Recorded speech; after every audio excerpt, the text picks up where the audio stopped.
Welcome to Aaron Mahnke's Cabinet of Curiosities, a production of iHeartRadio and Grim and Mild.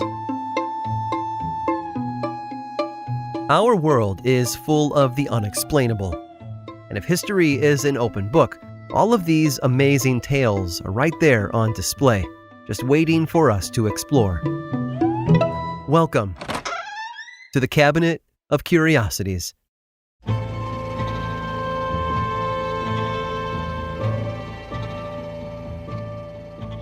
Those of us with hidden talents often discover them accidentally. For example, Raj Mohan Nair of India lost his mother when he was very young.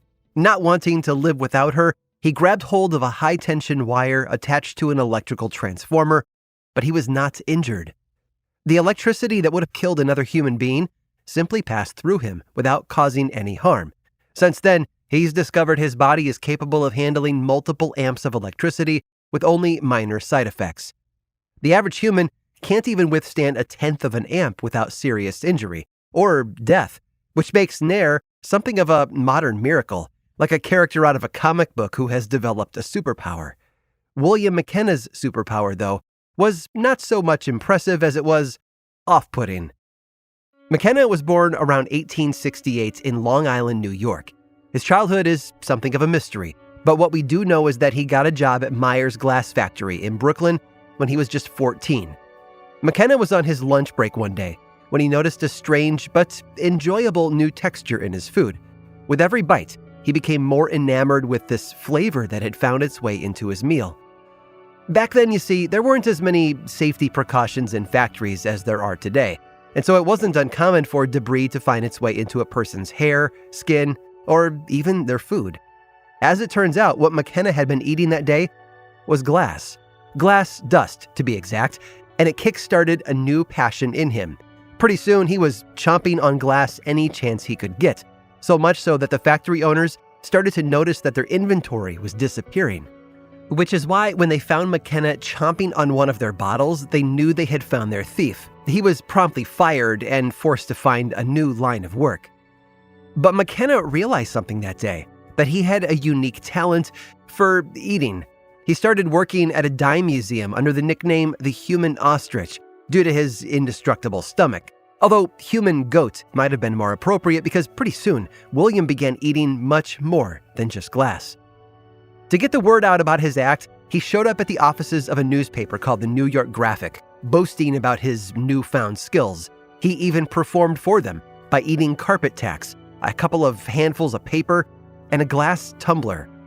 Oddly, the reporters weren't too taken by his show. The article written about him remarked that he was a disheveled man and smelled of cigarettes and garlic. All in all, not an impressive specimen, even as a sideshow act. But that didn't stop him from performing.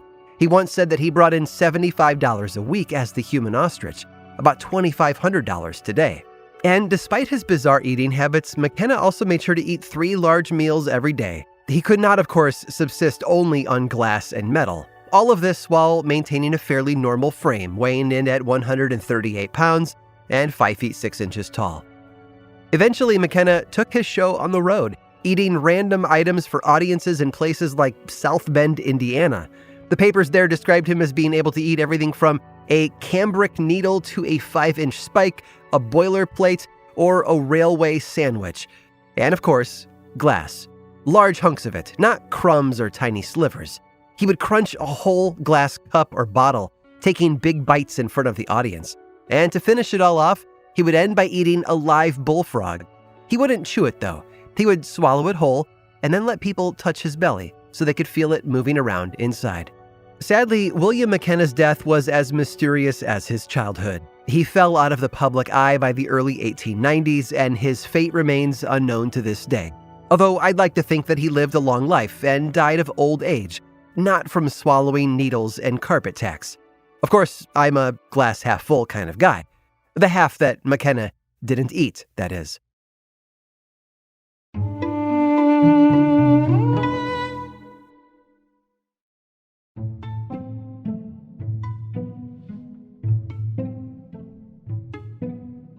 Marianne Evans wanted to be a writer. In fact, she was a writer, and a talented one at that. Unfortunately for Mary, she was born in Victorian England during the 1800s when society believed women were incapable of writing as well as men, especially when it came to literature of any worth.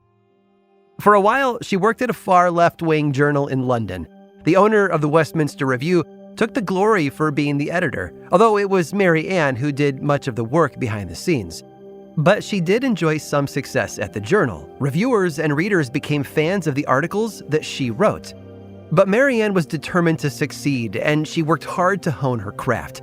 She realized that if her work was to be taken seriously, she needed to adopt a male pen name. So she chose a name that sounded masculine and intellectual. And the ruse worked. Mary's pen name quickly became a respected and well-known author. Her novels were widely read and admired.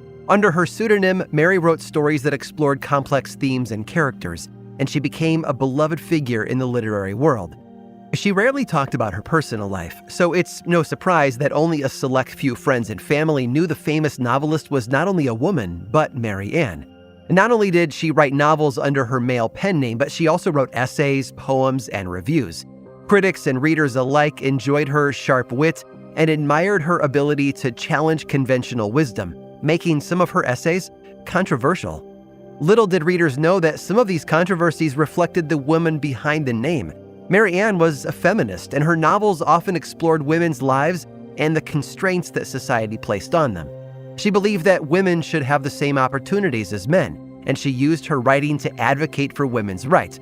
Oddly, although a writer herself, Marianne remained a critic of other women novelists. She was a master of characterization. Her novels are known for their vivid, complex, yet ordinary characters, who often struggle with their flaws and weaknesses.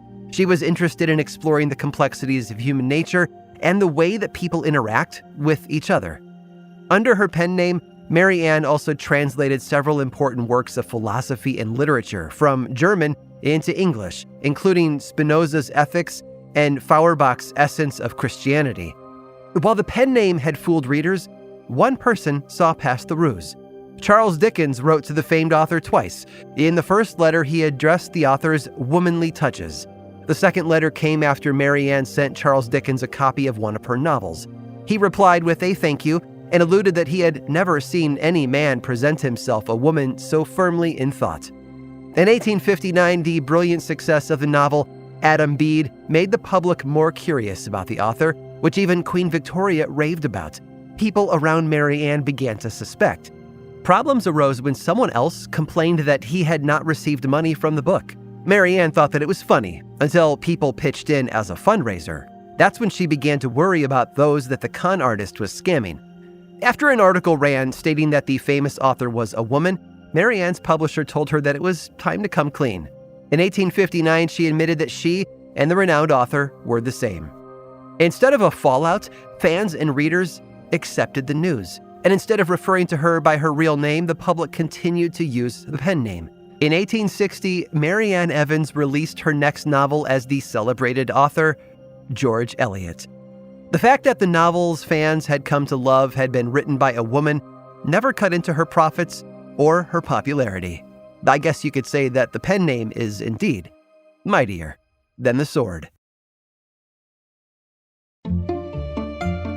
I hope you've enjoyed today's guided tour of the Cabinet of Curiosities. Subscribe for free on Apple Podcasts or learn more about the show by visiting curiositiespodcast.com. This show was created by me, Aaron Mahnke, in partnership with How Stuff Works. I make another award-winning show called Lore, which is a podcast, book series, and television show, and you can learn all about it over at theworldoflore.com. And until next time, stay curious.